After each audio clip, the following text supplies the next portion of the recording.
بسم اللہ الرحمن الرحیم۔ السلام علیکم ورحمۃ اللہ وبرکاتہ۔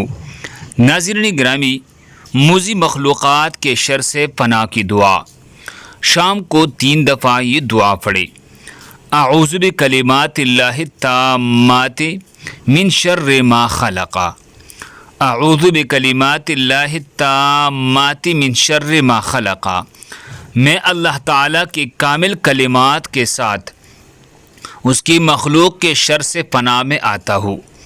صحیح مسلم ہی کی روایت ہے، ابو ہریرہ رضی اللہ تعالیٰ عنہ فرماتے ہیں، ایک شخص رسول اللہ صلی اللہ علیہ وسلم کے پاس آیا اور بولا کہ یا رسول اللہ صلی اللہ علیہ وسلم، مجھے بڑی تکلیف پہنچی اس بچھو سے جس نے کل رات کو مجھے کاٹا۔